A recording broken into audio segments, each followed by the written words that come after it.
Siri, is the Earth a ball? A ball? Heavens no. How could you live on a ball? That doesn't seem possible. The Earth is clearly flat.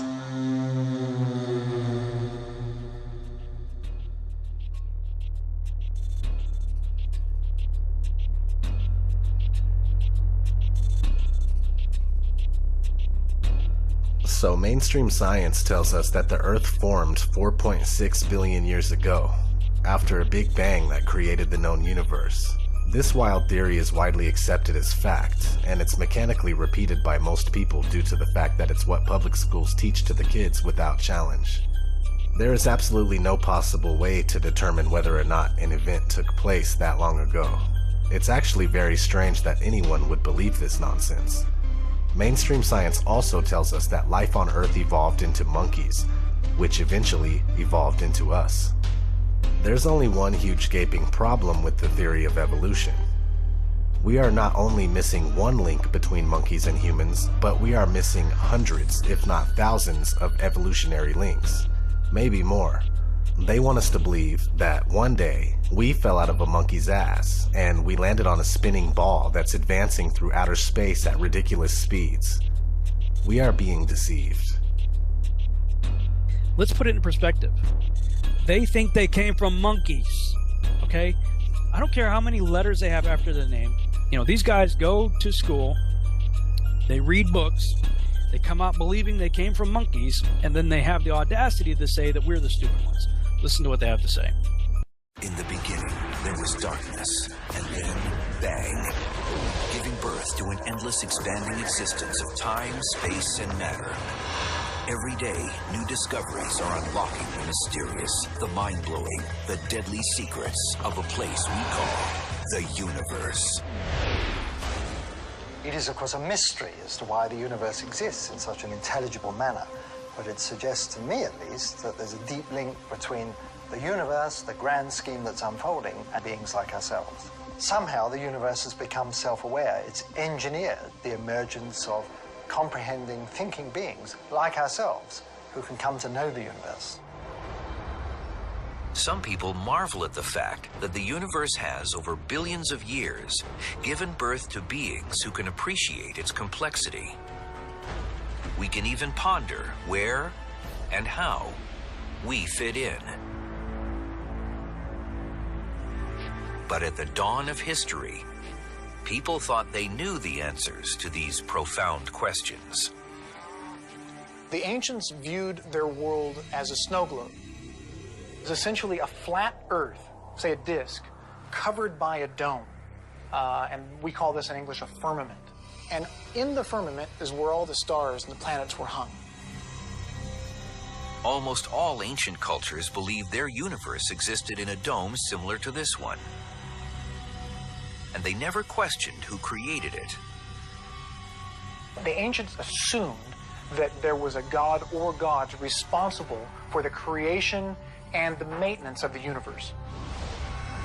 The idea that God created the universe went largely unchallenged until the Middle Ages, when scientists made a sacrilegious suggestion based on their observations.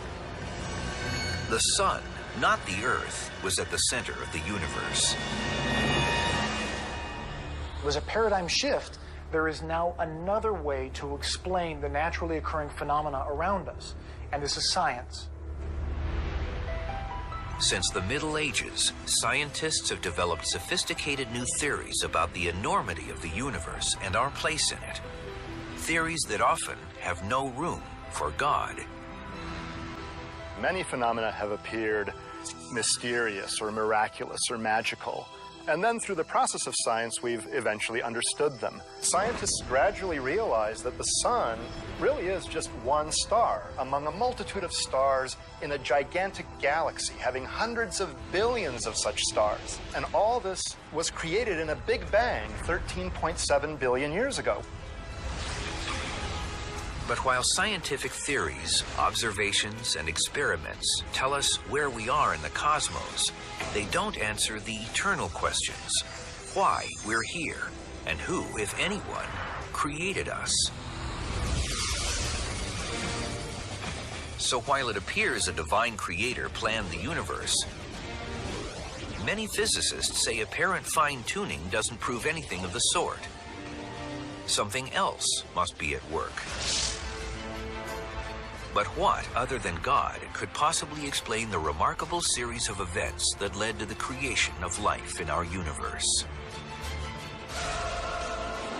One very popular contender is an idea that seems at least as incredible as the idea of God. It's the multiple universe theory. A very large number of universes, perhaps even an infinite number, could in principle exist in a vast hyperspace. We can understand the idea of hyperspace by comparing it to a mug of beer. The beer mug would be the hyperspace, and the bubbles would be these individual universes. The bubbles in a beer mug are all physically about the same. But suppose they span a range of properties. Some of them might have carbon and oxygen and stars and gravity, and others don't. We would be in one of the ones that leads to a rich, complex universe culminating with life as we know it. If there are an infinite number of other universes, the fine-tuning that seems to be present in ours isn't an example of God's plan, but rather the law of statistics. Most of these universes wouldn't naturally develop in ways that fostered intelligent life, but a few would. So then the explanation for the specialness of the universe is that we are winners in a gigantic cosmic lottery. It stands to reason that we couldn't be living and discussing this in a universe that was hostile to life. Only the bio-friendly ones get populated with thinking beings.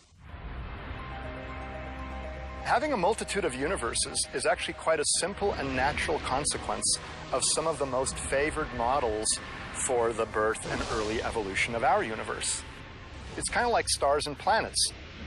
As long as you have the capacity to make one, it's easy to make lots of them. Oh, really?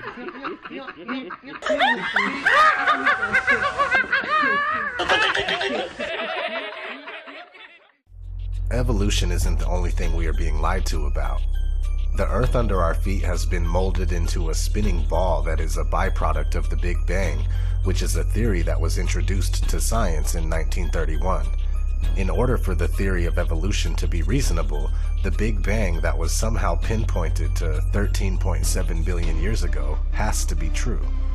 In the Big Bang cosmology, the Earth is a rotating sphere orbiting around the Sun. The issue is that the motion of the Earth has never been detected, and here we are in the year 2016 looking for the curvature of our world, which also can't seem to be measured. Mainstream science using theory after problematic theory to try and prove another theory isn't science at all. Real science will reveal a stationary Earth that's turning out to be quite flat, with a sun that's much closer than we are told. Despite what you hear, flat earthers aren't anti-science at all. We just don't condone what mainstream science has become, and that's a faith-based religion swarming with lies and ludicrous theories that have never been proven. Also, this re-emergence of the flat earth has little to do with the Flat Earth Society.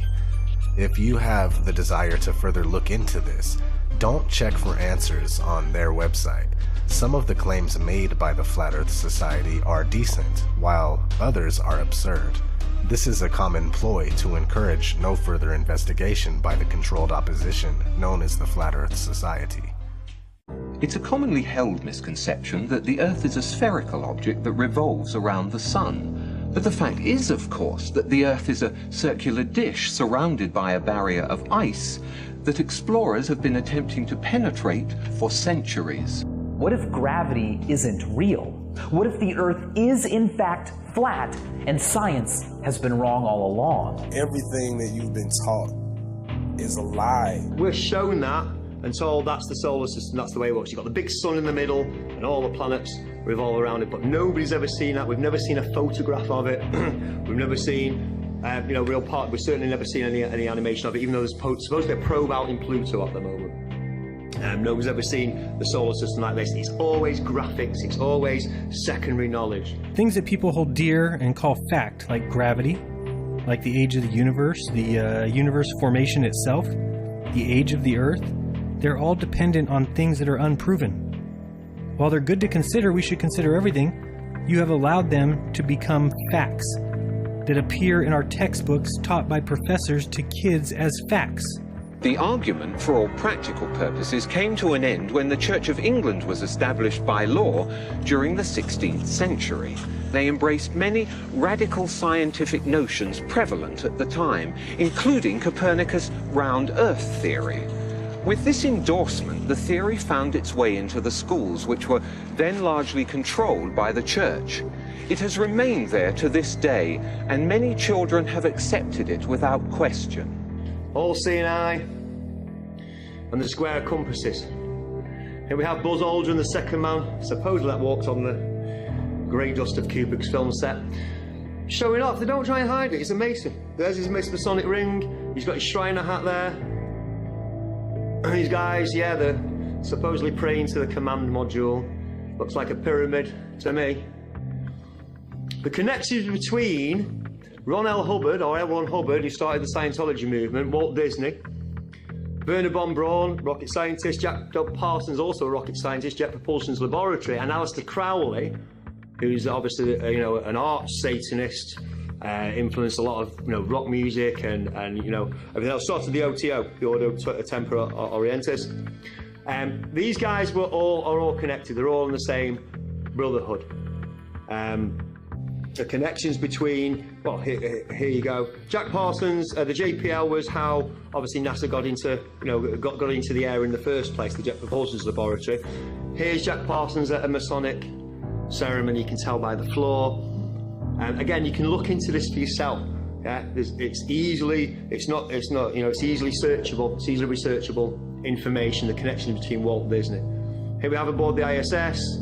Again, now we're getting into the handshakes. We've got Baphomet all doing it. Yeah, we've seen Bill Clinton do that and Bush and all these guys give you that. We know what that means.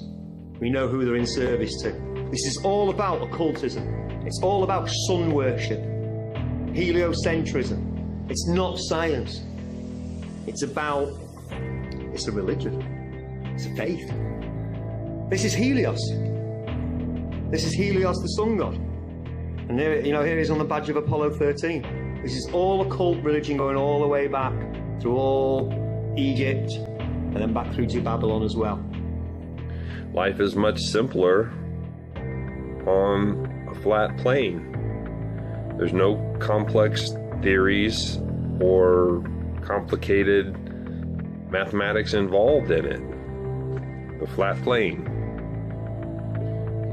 There's sea level is level. Everywhere you go at sea level it's sea level. There's no bending the ocean around a spinning ball. It's level. It's water finds its level and it maintains. You can't bend it around a ball. This idea, these facts, they're facts, resonating with people all over the world is not an accident. It's not a coincidence.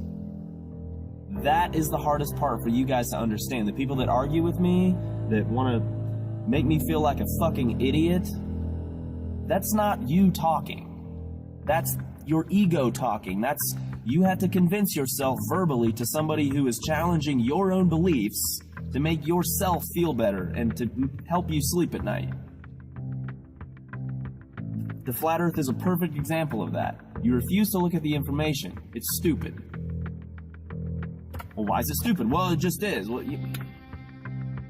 every little thing that you've brought up, all of you, can be refuted and explained differently, but you refuse to see that. You refuse to look at it.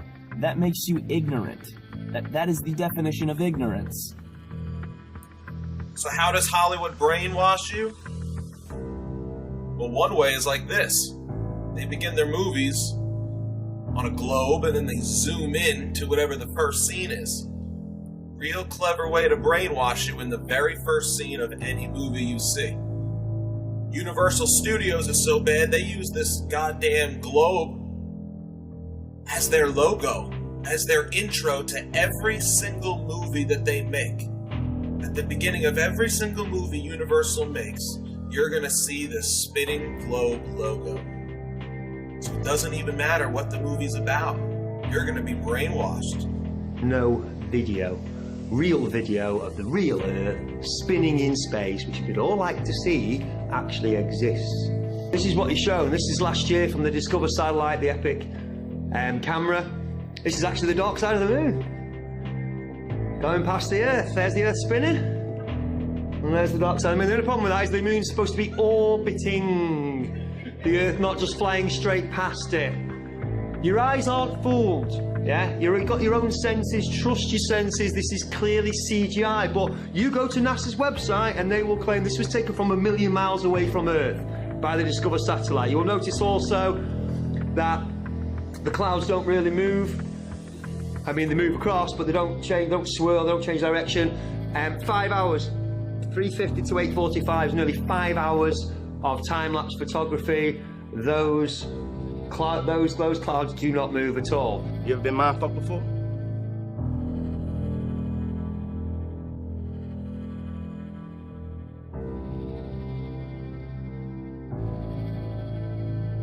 We don't have a picture of our Earth, except for the nice composite fake images NASA gives you to make sure you keep believing you're in a ball and keep arguing on their behalf, keep fighting for them, keep telling people we went to the moon, simply because you can't let your mind think of the possibility that someone lied to you.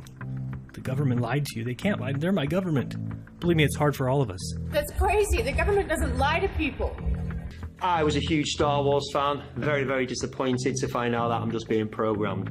Again, it's a multi-pronged approach. To show you in, you know, they're not trying to pretend that Star Wars is real in any way, but again, it's impressing your brain again and again and again that the space and planets and spaceships and they're all around and everything else, okay? It's Hollywood. So now we've got the ISS. Does this look solid? Does this look like a solid machine to you? But how do we know these are real? We don't. But I tell you what you don't see from the ISS, which you really should and you never do, is one of the 17,000 satellites that are also supposed to be spinning around up there as well. What difference does it make if it's a globe or if it's flat? They're stealing your money and showing you cartoons and CGI. Wouldn't that make a difference if it was a globe or if it was flat? Because they keep showing you cartoons of a globe. They show you CGI of a globe. They show you Hollywood trickery of a globe. They're stealing your fucking money. If it's flat, that begs the question, hey, what the hell have you been showing us this ball for all this time? What have you been doing with our money? Did you guys go to space? Is evolution actually real? Did you guys just make this shit up? See, these are the questions we need to be asking. There might be more land out there to be discovered. There might be a fucking firmament up there. We don't know. They've stolen our mind from us and stuck us on a cartoon ball. We are being lied to, controlled, manipulated, stolen from, and I'm not going to stop speaking out. There's a quote by Tesla. Today's scientists have substituted mathematics for experiments, and they wander off through equation after equation and eventually build a structure which has no relation to reality. That's what happened with the globe theory. Everybody knew the world was flat until one day some guy came along and said, "Oh no, it's a ball. We're spinning through space. We're circling the sun." A lie is a lie, even if everybody believes it. And truth is truth, even if no one believes it. Ptolemy refined a system with Earth at the center. For 1,500 years, Ptolemy's system was used as the basis of astronomy and calendars, and it worked quite well. Copernicus hated that, and Copernicus set about to undo Ptolemy's greatest discovery. While working at the request of Pope Leo X on improvements to the Julian calendar, Copernicus conceived what turned out to be the foundational idea of modernity itself. The idea that the Earth moved. Not all were persuaded by Copernicus, however. The greatest astronomer of the time, Tycho Brahe, developed a new geocentric model. The Earth occupies the center, the planets orbit the sun, and the sun orbits the Earth. They basically stole our minds and enslaved us by showing us a picture of a ball. Said, here's what you live on, it's a ball. And then they show us a different picture of a ball. And here's a different picture of a ball. And everyone's just like, yeah, that's the same place. It doesn't matter if the colors of the continents change. It doesn't matter if the color of the oceans change. It doesn't matter if the continents change sizes, change locations. Tycho hired a young assistant named Johannes Kepler in 1600. Kepler, working on his own development of the Copernican system, needed Tycho's observations, but Tycho refused to part with them. When Tycho died suddenly and mysteriously in 1601, Kepler took charge of Tycho's observations and used them to develop his own system. In Kepler's system, the sun is in the center, while the planets move on ellipses, non-uniformly. The ellipse, with its two foci, allows us to see that Ptolemy's epicycles and equant were actually a brilliant attempt to express non-uniform motion centuries before Kepler. Indeed, once the concept of non-uniform motion is introduced, all of these systems can be shown to be geometrically identical. Copernicus was the main guy who started off the revolution. His book on the revolutions of the celestial spheres changed, thousands of years of thinking about the Earth being completely still, as you can experience it for yourself every single day of your life, and obviously the bodies move in the heavens above us. That's what your senses experience. Copernicus changed all that round, but he didn't use any science. There's no science in his book. He got his ideas from the Hermetica, from Hermes Trismegistus. And it basically says how the sun sits enthroned in the middle of the solar system, and we all orbit around it. What's that sound like to you? That sounds like sun worship. It sounds like sun cult to me. Because later on, I'm going to show you, Fred Hoyle was another astronomer. He said there's no difference in the mathematics, whether it's geocentric or heliocentric. Whether the sun moves around the Earth moves around the sun. The math works the same, exactly the way. The connections between just from the imaging. Yeah, I wouldn't have a portrait done with a big 33 on it, or a triangle with an eye, or anything like that. I wouldn't want to be connected or associated with any of that stuff, because I'm not really into that kind of stuff. I'm working for the other side. But Copernicus obviously had no problem with the square and compass. Yeah, with the big wheel here, we've got the big sun wheel, and we've got the Mercury sign as well. Yeah, all leads back again. You can investigate that more for yourself. The Book of Thoth by Aleister Crowley, Freemasonry with the sun over the head. Yeah, as above, so below. Yeah, one of the reasons why Mercury, because it can rise in the morning and the night, so it's also hermaphroditic. Both sexes, which obviously is Baphomet as well, which we know as the breast and the penis. It goes on and on and on. It's all about cult sun worship. You can trace it back to Babylon. You can see all the different gods going through it, but there is no science to Copernicus's on the revolutions of the spheres. It's a philosophical tract, and it's all based on the Hermetica.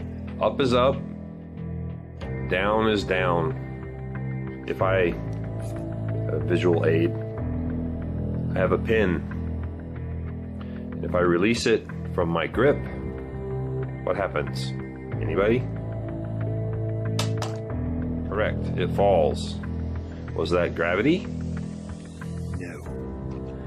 The molecules that make up this pen, the plastic, the ink, it's got a little rubber grip on it, are more dense than the molecules of the air surrounding it.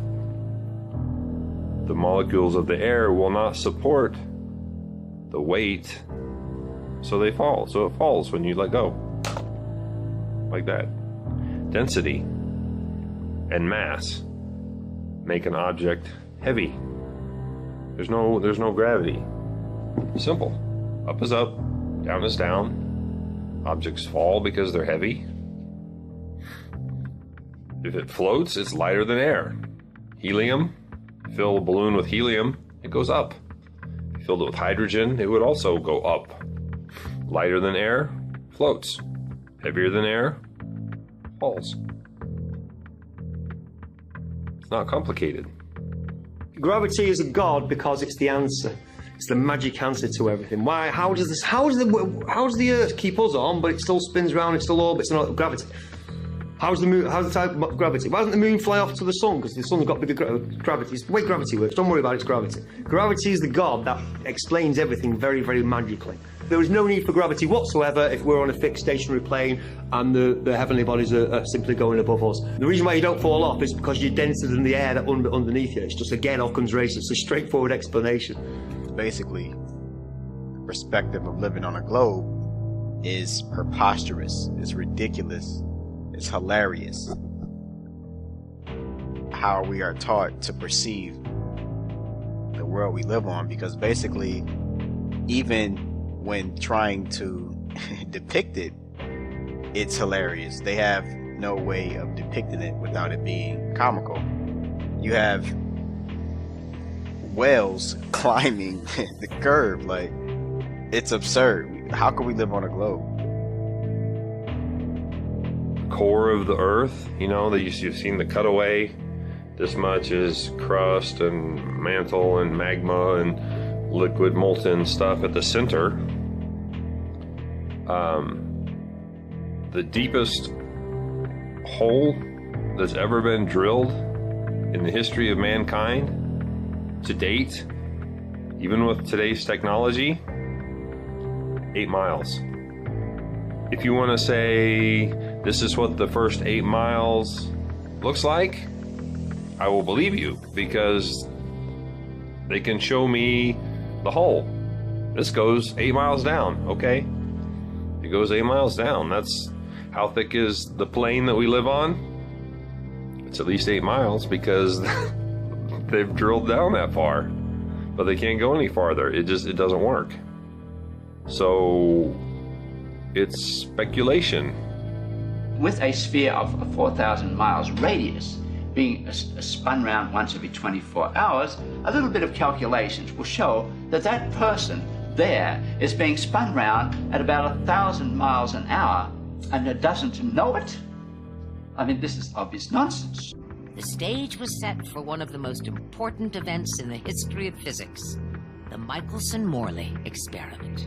The experiment failed to detect the Earth moving in or against the ether. The problem was serious. Although various solutions were advanced, in the end, science was faced with a choice. Either discard the ether or admit that the Earth wasn't orbiting the sun. It was Albert Einstein who came up with the solution, which now forms the basis of our physics, and which we call the theory of relativity.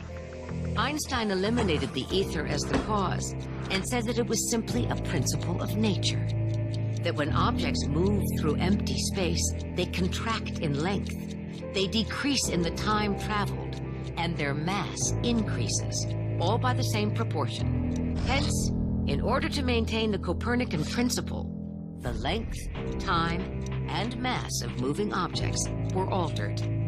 And this is the essence of Einstein's special theory of relativity.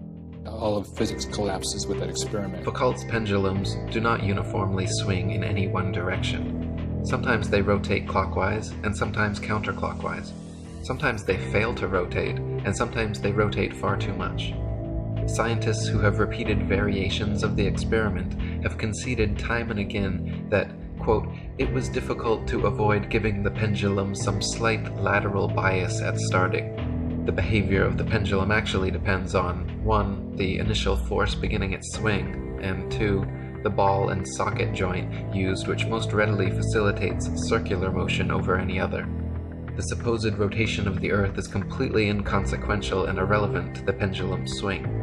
If the alleged constant rotation of the Earth affected pendulums in any way, then there should be no need to manually start pendulums in motion. If Earth's diurnal rotation caused the 360-degree uniform rotation of pendulums, then there should not exist a stationary pendulum anywhere on Earth. It has been said that the pendulum experiment proves the rotation of the Earth, but this is quite impossible, for one pendulum turns one way, and sometimes another pendulum turns in the opposite direction. Now we ask, does the Earth rotate in opposite directions at different places at one and the same time? We should like to know. Perhaps the experimenters will kindly enlighten us on this point. There's all kinds of evidence for the phenomenon of what's called continental drift. This means that the continents are able to move as if they're floating on a fluid. Now, if the Earth is spherical, if it's spinning, anybody knows that if this is spinning very, very, very fast like that the continents should all be located at the equator, because centrifugal force would move the continents from the poles to the middle. The Coriolis effect is often said to cause sinks and toilet bowls in the northern hemisphere to drain spinning in one direction, while in the southern hemisphere causing them to spin the opposite way, thus providing proof of the spinning ball Earth. Once again, however, just like Foucault's pendulums spinning either which way, sinks and toilets in the northern and southern hemisphere do not constantly spin in any one direction. Sinks and toilets in the very same household are often found to spin in opposite directions, depending entirely upon the shape of the basin and the angle of the water's entry, not the supposed rotation of the Earth. Jennifer Horton wrote, "While the premise makes sense that the Earth's eastward spin would cause the water in a toilet bowl to spin as well, in reality the force and speed at which the water enters and leaves the receptacle is much too great to be influenced by something as minuscule as a single 360-degree turn over the span of a day. When all is said and done, the Coriolis effect plays no larger a role in toilet flushes than it does in the revolution of CDs in your stereo. The things that really determine the direction in which water leaves your toilet or sink are the shape of the bowl and the angle at which the liquid initially enters the bowl." The Coriolis effect is also said to affect bullet trajectories and weather patterns as well, supposedly causing most storms in the northern hemisphere to rotate counterclockwise and most storms in the southern hemisphere to rotate clockwise, to cause bullets from long-range guns to tend towards the right of the target in the northern hemisphere and to the left in the southern hemisphere. Again, however, the same problems remain. Not every bullet and not every storm consistently displays the behavior and therefore cannot reasonably be used as proof of anything. They got us to ridicule it, and that was the genius in their whole plan. If you ridicule something socially, it's ridiculous, so I'm not going to look into it. When if you think about it, if you flip it inside out, to assume the Earth is flat makes so much sense. To assume it's a globe is so ridiculous. We should have laughed at that, you know? And it's funny how people who still believe in the sphere always make fun of the flat Earth, because they'll say, well, how can I stay on? I'll fall off. I mean, that's ridiculous. I'll fall off. Yet they have total faith in not tumbling down the sphere.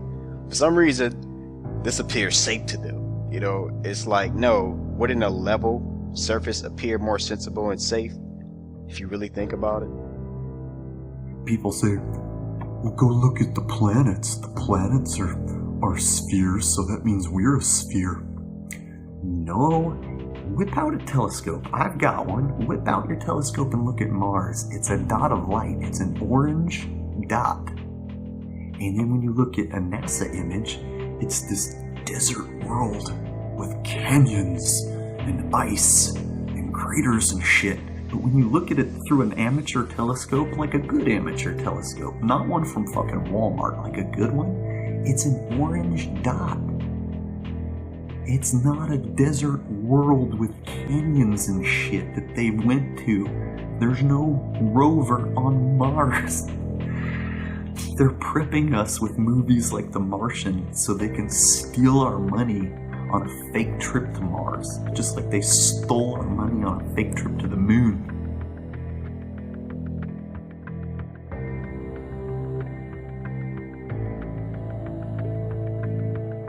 Behold, the mysterious floating orb. Ooh! Ah! Ooh! Ah! Soup's on. don't need all the complex theories and math. The sun isn't 93 million miles away. It's much closer, and much smaller.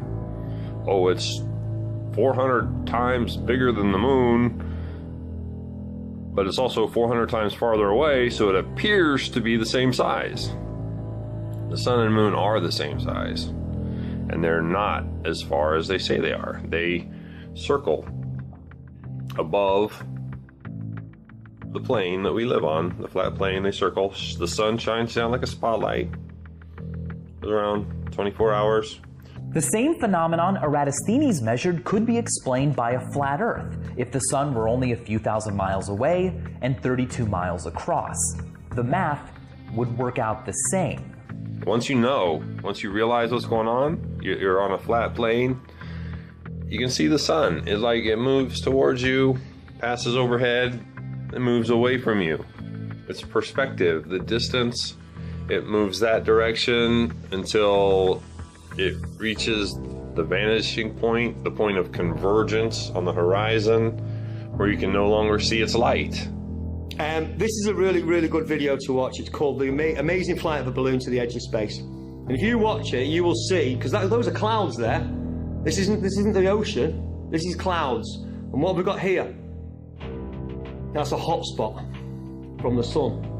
Now, if the sun's 93 million miles away, yeah, but massive, how is it causing a heat spot on here? Well, this is a still from it. You can watch the video for yourself, but this is what it does. There's minutes and minutes of this video as it spins around, and you can see it again and again.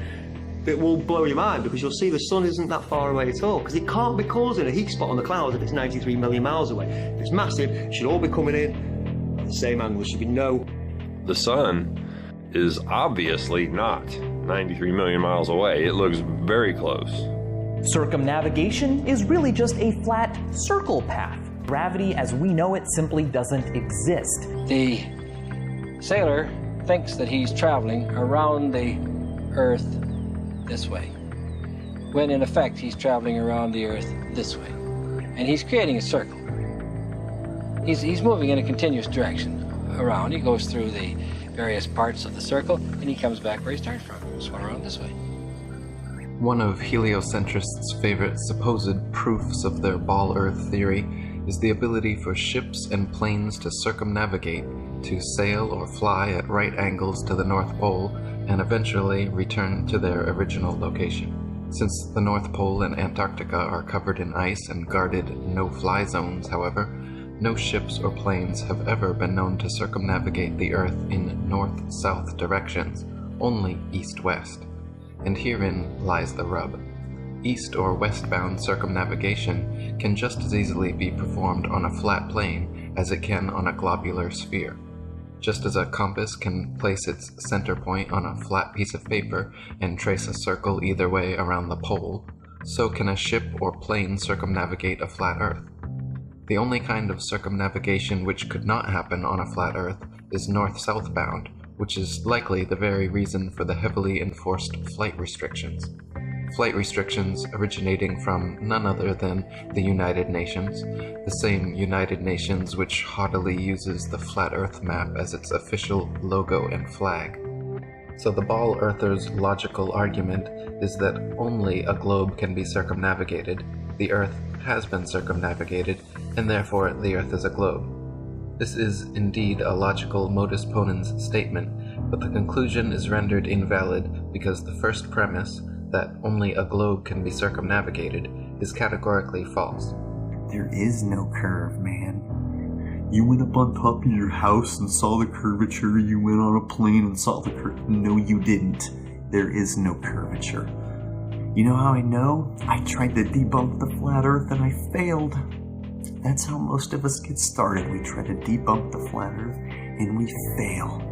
There's no evidence for curvature when you use your own senses and your own observations.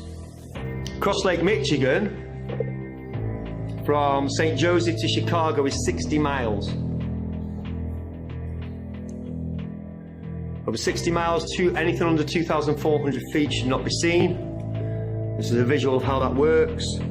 See the blue, obviously the green line is you're straight out. As if you were looking straight out, obviously the Earth's supposed to curve, so the blue line is where it curves. Anything beyond the blue line should not be seen. Sears Tower is only 450 feet high. It's the highest, obviously, building in Chicago. Just giving you the heights of some of the rest of the buildings there. There's quite a famous picture, a guy called Joshua Nowicki, of Chicago from 60 miles away. We shouldn't be able to see any of it. It should be all behind 2,400 feet of curve. Yeah? Now people say, but you can't see the bottom of the, it's proven that the Earth's curved, because you can't see the bottom of it. But you can't see the bottom of it because seas and lakes, they wave. They go up and down, they're not completely, obviously if it's completely flat and completely clear, then you'll see a lot more of it. But this actually proves that the picture wasn't taken from very high above sea level. If it was, you'd see a lot more of the buildings, like in this next one. From slightly closer, from only 37 miles away, and should be behind 900 feet of curve, I think we can see more than 500 feet of the Sears Tower there, but you can see virtually all of the skyline. Because obviously it's a clearer day, it's a little bit brighter, and obviously the waves aren't as choppy. Here's the opposite. There's 36 miles of waves in between. Why would we see the whole thing? But we can still see far more of it. It should be 840 feet a drop.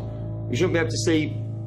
We should be able to see less than the top half of those. We move on to a different city, Toronto, across Lake Ontario.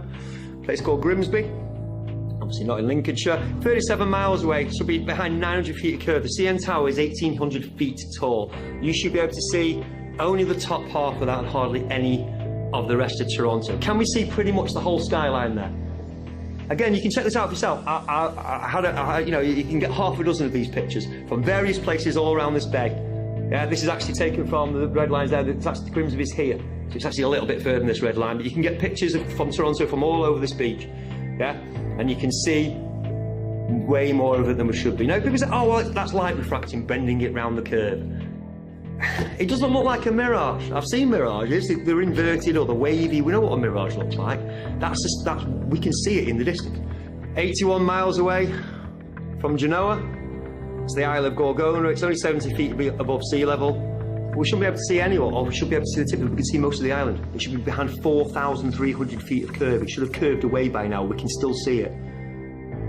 We'll bring it closer back home. The Isle of Man. From the File Coast, 61 miles away. And again, we can't just see the tops of the turbines, we can see virtually all of them. From 61 miles away, Snaefell is 2,030 feet high, 2,034 feet high, so that's the highest point on the Isle of Man. 61 miles away should be 2,480 feet of curvature. Should be, half a mile below the horizon. From London,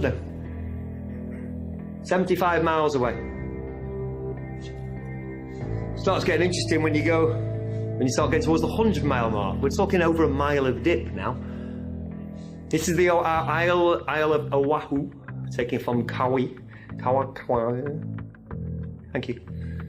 In Hawaii. It's 90 miles away. Again, you can see, apart from, whatever bit the waves are hiding, we can see a lot of that island. And here's the numbers for it. It should be behind 5,400 feet a drop. Its elevation is 4,003 feet, so we shouldn't even be able to see the tip of it. You can see nearly all of it.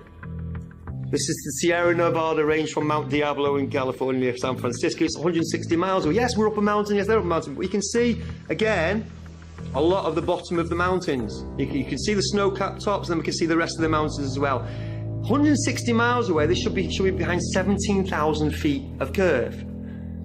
Again, yes, you might be able to see the top of it, but not all of the mountains. And here's the furthest one I've found so far. This is my record so far. I'm sure it'll keep on growing. This is the Reunion Island from the Isle of Mauritius. It's 149 miles away. It's a long, long, long way away. And once again, we can see the peak, but we can also see most of the rest down. This is quite clearly a very, very good observational day. Very clear, very calm. The highest peak on Reunion Island is 3,072 meters tall. It's just under 2 miles. 149 miles away, everything should be behind 2.8 miles of curvature. Should have curved way, way away. And again, it's not just the tops we can see much more. We can see a lot more, 2,000 feet or so of that. We can see far more. That's what I'm saying about the Z-axis curve. It's not there. It's not there. If you watch a boat out to sea and then get a telescope on it, it'll come back into view again. Yeah, it's perspective, and it's obviously the limits of our eyesight, but it's also conditions as well, quite clearly. Yeah, heat, haze conditions, what have you. Physical conditions do check. But the point is that photographs have been taken. I've just shown you a dozen photographs from starting at 30 miles, 60 miles, 90 miles. Now we can see 150 miles in the distance, and it should well have disappeared behind the curve of the globe. Huge flat places on Earth, everybody's aware. If you ever watch Top Gear, the Bonneville Salt Flats, where everybody goes racing, but there's even bigger ones in South America, Ethiopia, but the Salad in Bolivia. They're going for 4,000 square, they go for hundreds of thousands of square miles. Big flat places on Earth, yeah, famously, flatter than a pancake. The evidence is all around us. The Earth is flat, and that is that. Don't overthink this thing. It's not necessary. Primary knowledge or secondary knowledge? You're going to use your own senses, your own observances, your own experiments, hopefully, or you're going to believe what you've been told just because that's what everybody believes. It's not this overly covert, like, psyop. Like, what would be the point of that? To discredit the truth movement? If you look into Flat Earth for 3 hours, that you would realize that it's not a psyop. It's not a psyop. A psyop of that magnitude that would ultimately bring the truth movement to its... Do you really think the truth movement is going to be brought to its knees anytime soon, given all the information? The same as with Flat Earth. Think about it. So why? What have they got to gain? You know, why bother? Well, as far as I'm concerned, once you've done research, and if you come to the same conclusion that myself and thousands of others have done, it overthrows heliocentrism, overthrows the Big Bang, it overthrows evolution, overthrows everything we thought we knew about the world. And I've heard people say that the reason they don't want to publish papers that disagree with special relativity or general relativity is that they built their careers on this. If you were paranoid, you'd say there's a conspiracy. Whatever it is, there is a lot of resistance to getting something published that disagrees with either of Einstein's two theories. As for all of the photos and video evidence we now have that the Earth is round, well, all of that material is completely fabricated. A hoax perpetrated by space agencies, airlines, globe manufacturers. They are reaping the rewards of our ignorant belief that the Earth is actually round.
stupid rumor. I started laughing. That's a fact.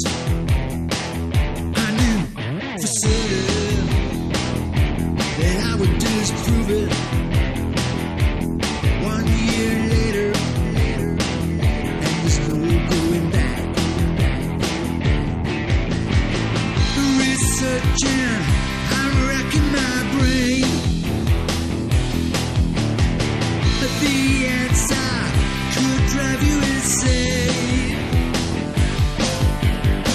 What I'm finding was never the plan. I want to tell you that it's crazy, but I can't.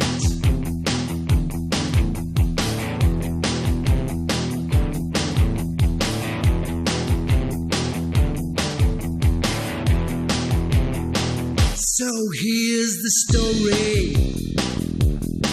and it's true, a true story.